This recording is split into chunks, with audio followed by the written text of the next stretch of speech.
Hello everyone, I'm Meteorologist Charlie Ironmonger. Thank you so much for joining me today for your 1 p.m. news and weather update from the First Alert Desk. Now we've got news, some good news. Always love some good news about some firefighters who are well deserving of not only some recognition, but some awards as well. We've got 3 for you here who've won Firefighter of the Year awards from Pitt County.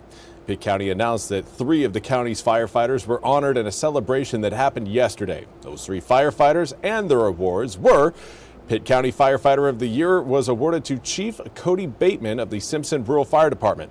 The Pitt County Fire Officer of the Year award was presented to Assistant Chief George Gay of the Farmville Fire Department. And Chief Thomas Wayne Lilly of the Bethel Volunteer Fire Department was named the Pitt County Fire Chief of the Year. According to the release, awards were given to individuals who demonstrated outstanding support and leadership for their station and community.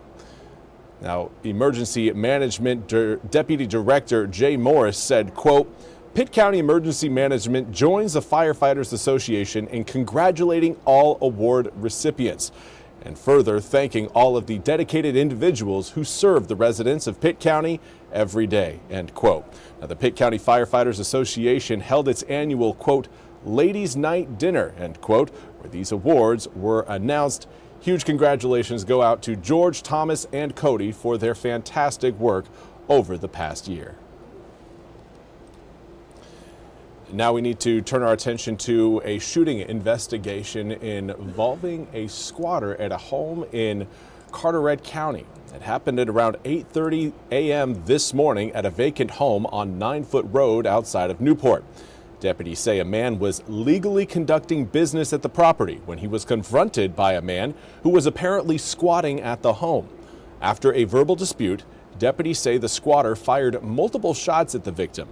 The victim made his way back to his vehicle, deputies say, got his own gun, and returned fire in self-defense. Deputies say the squatter ran from the scene, and they continued to search for him. He is described as a white man, approximately 6 feet tall, wearing a dark hooded sweatshirt, toboggan, and jeans. Deputies believe he still may be armed. Anyone with information on the gunman should call deputies at 252-726-1911. And now we turn our attention to winter weather.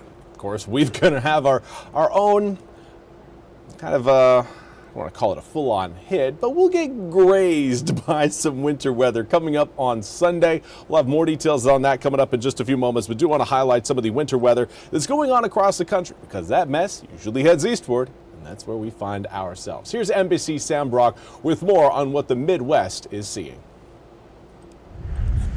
This morning, a serious winter wake-up call, unleashing bitter cold and snow across nearly half the country. 18 million Americans starting their day under cold weather alerts, with the big chill impacting the Appalachians all the way down to South Florida. Near the Great Lakes, relentless rounds of lake-effect snow dumping more than 26 inches in the Buffalo suburbs, with even more on the way. While overnight, an American Airlines flight never made it off the ground in Rochester, New York, after sliding off the taxiway. Went to go get de-iced, and as we were doing that, we slid off the runway. No one was hurt, and the airport says it was not weather-related. Though earlier in the day, planes departing in blinding snowstorms, disappearing from sight in seconds. This is dangerous winds and road conditions creating treacherous driving from Michigan to Ohio to Illinois, where a head-on collision in Chicago suburbs involving a school bus killed the car's driver and sent 11 others to the hospital, including students.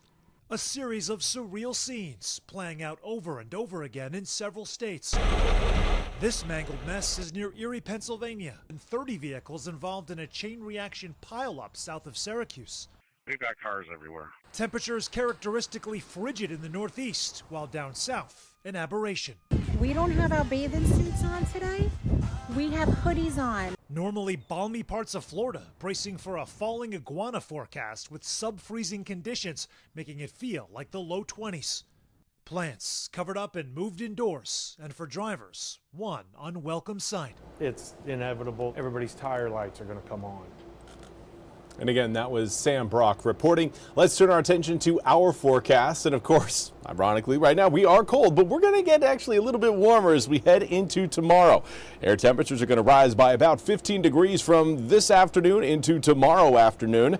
Of course, it's Sunday where we are still tracking the decreasing possibility of snowfall in eastern North Carolina. Right now in New Bern, Neuse River showing at 43 degrees. Southwesterly wind at 10 miles an hour, though, makes 43 feel more like 37. Wind chills will remain a factor in your forecast, not only for today, but for the morning hours tomorrow. But tomorrow, wind chills not a huge concern as air temperatures in the afternoon will climb into the low 60s. Right now, we find ourselves generally in the low to mid 40s across most of eastern North Carolina. Now, of course, as you get closer to the Virginia line, head your way to the Outer Banks and then down the Outer Banks, you're seeing more of the upper 30s. We've got 39 degrees in Beaufort, Hatteras, Elizabeth City, Ahoskie, and Roanoke Rapids. Currently 38 degrees in Oriental as well as Manio. So we still certainly have some cool spots on the map, but the southwesterly winds that we are seeing will help maintain air temperatures a little bit better later on tonight than what we saw yesterday. Now, those overnight temperatures last night got down below freezing by the time we got past 7 p.m. Tonight, even as we head towards 11, we're still looking at air temperatures above the freezing point. That may not be the case by sunrise, but we're not going to be in the 20s early tomorrow morning, and that will allow us a little bit more leeway in getting back into average territory. Normally we see the mid to upper 50s this time of year.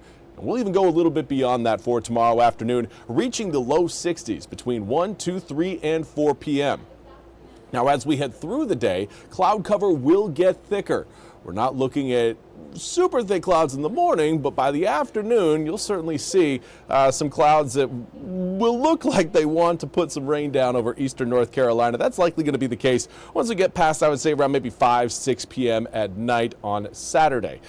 Possibility of some coastal showers early on in the morning, not going to affect everyone. And right now, it doesn't look like it's going to be lasting all that long along the Outer Banks.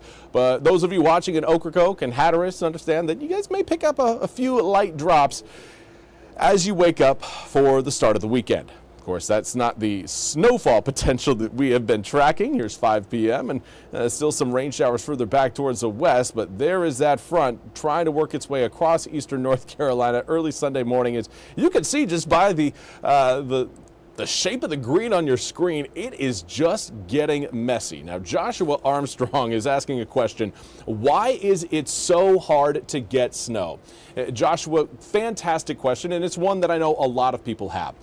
You got to have two ingredients. You got to have cold air as well as moisture. Well, cold air, it's denser. It weighs more because it is cold. Whenever you've got a substance that is hotter, it's a little bit lighter and it can hold more moisture. That's why when we get in the summertime, humidity is a big problem. In the wintertime, humidity, not a problem at all because there's not enough room in the air, just based on the air temperature, for that amount of moisture. So whenever we get cold air in, it's usually very, very dry air.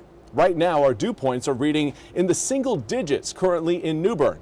That is basically no moisture at all. Well, it's not no moisture at all, but very, very low levels of moisture. So if you've got a dry air mass and you need moisture in order to create snow, you have to get that dry air mass to hold as much moisture as it can and then go a little bit beyond that so that moisture can precipitate and actually fall down to the ground.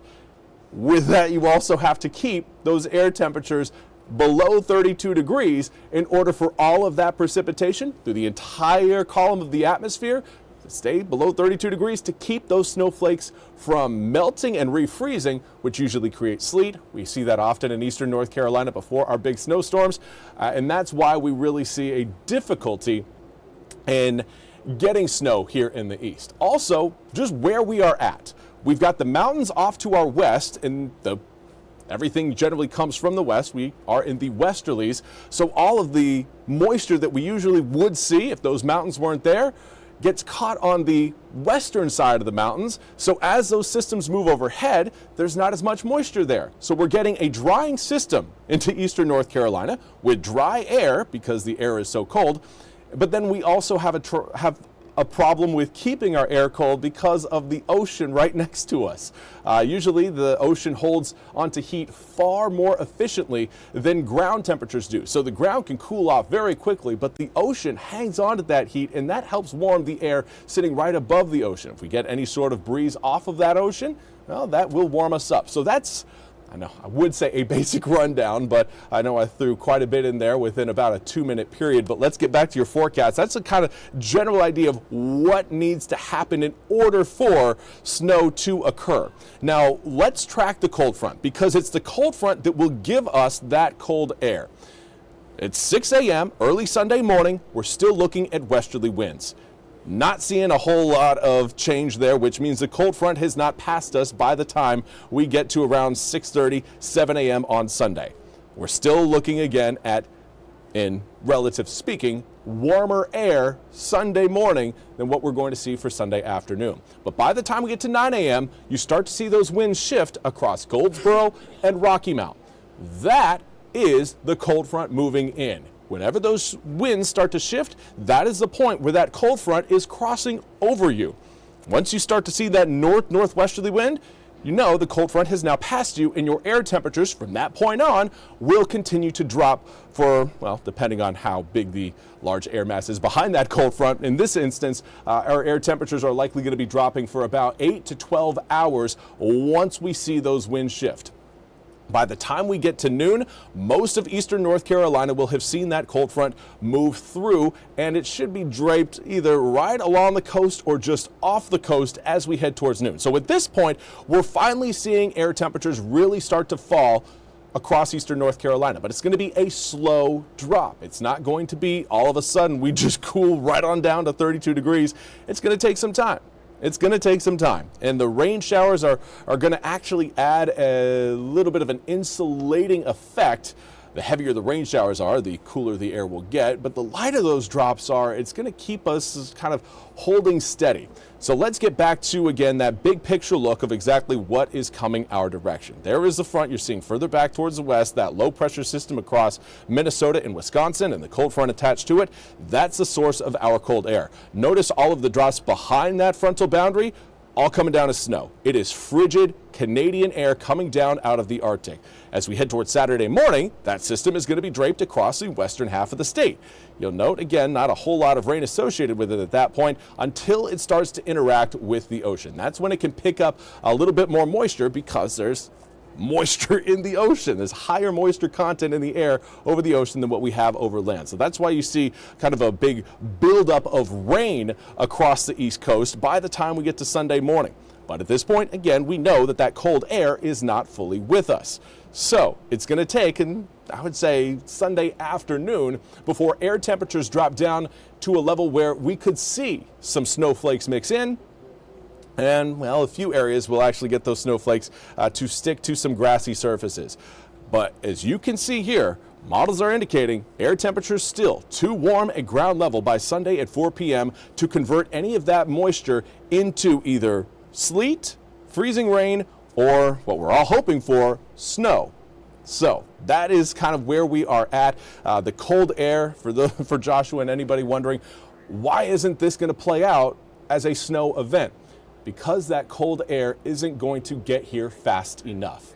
If that cold front decides it wants to speed up, then yeah, we are going to be seeing a change in the forecast. We'll add more of a snow potential onto the forecast. But right now, over the past 24 hours, models have continued to indicate that that cold front won't cross over the Outer Banks until we get to around lunchtime. And at that point, it's going to be too late for most of us to actually accumulate any sort of snowfall that does in fact fall from the clouds as we head through your Sunday afternoon.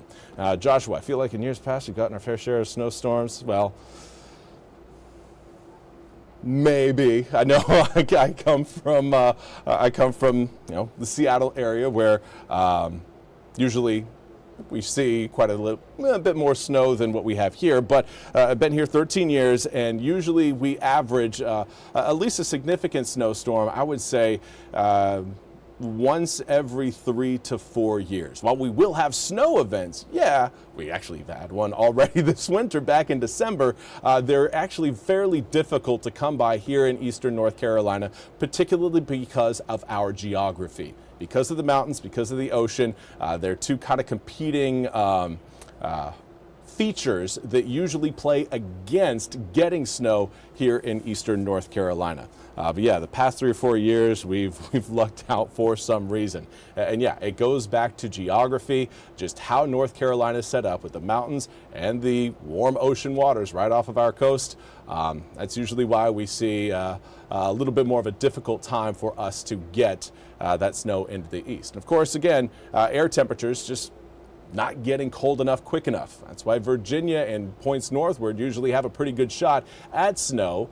The farther north you go, the colder you get, and the colder you get, the better it is, or the easier it is to get snowfall to come from what would have been just a rain event for us. Well, let's show you your 8-day forecast here. Here's a look at what you need to know over the next 8 days.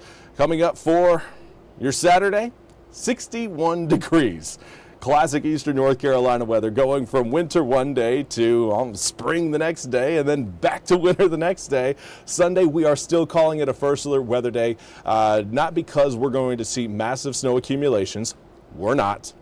But there is that opportunity for any of the rain or sleet or snow that does come down to potentially freeze on the grounds. Check out those overnight lows, 20 degrees. That could lead to some slick spots on the roads for your Sunday night and potentially even into Monday morning. So keep that in mind if you are heading out the door on Martin Luther King Jr. Day, whether you're going to work, maybe just running some errands, or just out and about to maybe see some friends. You're going to want to take it slow on those roads, particularly early on in the morning. I'm talking 9 a.m. and earlier. Once you get to 9, we should see air temperatures warm up to or a little bit above freezing, and then those slick spots should really go away. But after that, again, Tuesday is going to be another cold day. Lots of sunshine planned for next week, at least until we get to Friday. But those air temperatures are going to shock some people who aren't paying attention to the forecast, especially after what we're going to see coming up on Saturday. Now, that's all we have time for today's 1 p.m. news and weather update from the First Alert Desk. I want to give a shout out to Joshua Armstrong. Thank you so much for joining me over on Facebook. And again, asking some great questions and bringing some great points to the conversation. Hopefully, I answered those questions for you. We will be back with more news and weather coming up at 2 o'clock. Until then, I hope you all have a fantastic rest of your Friday.